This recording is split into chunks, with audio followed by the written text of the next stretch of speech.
प्रिय दर्शकों, आप सभी का स्वागत है हमारे इस यूट्यूब चैनल पर। दर्शकों, महाराष्ट्र की धरती पर बहुत कुछ ऐसा हुआ है जो इस बात का संकेत देता है कि क्या वहां की सरकार अस्थिर हो रही है। क्या वहां पर निकट भविष्य में क्या सरकार गिरने की संभावना बनती है या उद्धव ठाकरे जी की कुर्सी को कोई खतरा है। दर्शकों, इन तमाम प्रश्नों का उत्तर मैं आज आपको इस वीडियो में अवश्य दूंगा। सबसे पहले यह समझते हैं कि वहां के जो वर्तमान मुख्यमंत्री हैं, क्या उनकी कुर्सी को कोई खतरा है। तो दर्शकों, सबसे पहले यदि हम उनकी कुंडली को देखते हैं तो यह बात स्पष्ट तौर पर नजर आती है कि उनकी कुंडली में राजयोग बन रहा था, इसीलिए उन्हें मुख्यमंत्री पद भी मिला। बेशक चाहे कितने ही बड़े प्रयास हुए हों उन्हें मुख्यमंत्री बनने से रोकने के लिए, यहां तक कि देवेंद्र फडणवीस को भी मुख्यमंत्री की शपथ दिला दी गई और अजीत पवार जी को भी उप मुख्यमंत्री बना दिया गया। उसके बाद भी आप लोगों ने देखा कि किस तरीके से वो मुख्यमंत्री बनने में कामयाब रहे, क्योंकि उनकी कुंडली के अंदर एक राजयोग बन रहा था और उसका प्रभाव उनको देखने को अवश्य मिला। लेकिन दर्शकों, अप्रैल 2021 के बाद से लेकर के मार्च 2022 तक का समय उनकी कुंडली के अंदर थोड़े से व्यवधान पैदा अवश्य कर रहा है और इसीलिए अप्रैल 2021 के बाद से आप देख रहे हैं कि उनके सामने एक के बाद एक चुनौती आ भी रही है। लेकिन यह चुनौती इतनी बड़ी नहीं हो सकती जो उनको पद से हटाए या उनकी कुर्सी को कोई खतरा पैदा करे। ऐसे में मार्च तक उनकी कुर्सी को कोई खतरा नहीं है, ये कुंडली अवश्य बता रही है। लेकिन व्यवधान बने रहेंगे अभी मार्च तक, ये बात भी निश्चित है। ऐसे में चुनौतियां अभी उनके सामने रहेंगी और ये बात मैं आप लोगों को आज इस वीडियो में नहीं बता रहा हूं, बल्कि मैंने उनके संदर्भ में एक वीडियो बहुत पहले बनाया था। तब भी मैंने कहा था कि एक चुनौतीपूर्ण समय उनके जीवन में आएगा जो इस समय से शुरू होकर के इस समय तक रहेगा।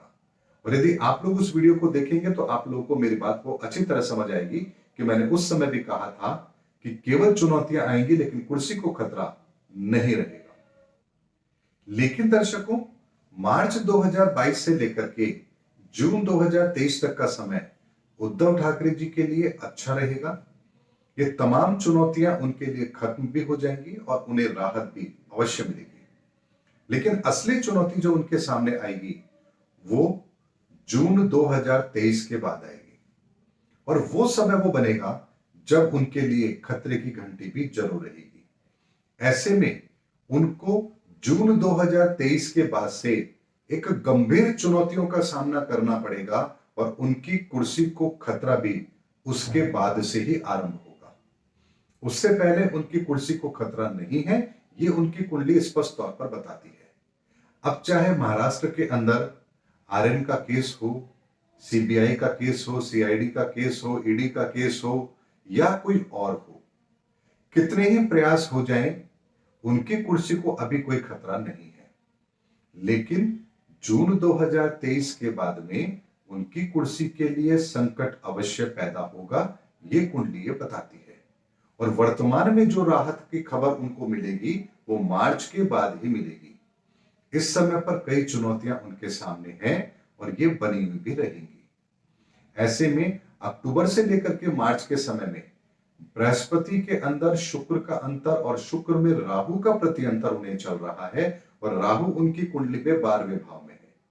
इसीलिए दुश्मन अभी प्रबल होंगे, विरोधी अभी प्रबल होंगे और उन्हें नित नई चुनौतियां अभी मार्च तक मिलती रहेंगी। ऐसे में आप ये मत समझिए कि अभी आरएन के केस के बाद में महाराष्ट्र की राजनीति में अभी सरगर्मियां खत्म हो गई हैं। अभी फिर कुछ नए केसेस आएंगे, नई घटनाएं होंगी, कुछ नए स्कैंडल सामने आएंगे और ये अभी मार्च तक चलेगा। ऐसे में उद्धव ठाकरे जी को अभी मार्च तक इन परिस्थितियों का सामना करना ही पड़ेगा, लेकिन कुर्सी को खतरा नहीं है। असली राहत मार्च के बाद से लेकर के जून 2023 तक रहेगी, वो समय उनके लिए बढ़िया रहेगा। और एक बात मैं आपको बताना चाहता हूं, राजयोग जब कुंडली में बन रहा हो तो चुनौतियां बेशक आती हैं लेकिन कुर्सी को खतरा नहीं होता है।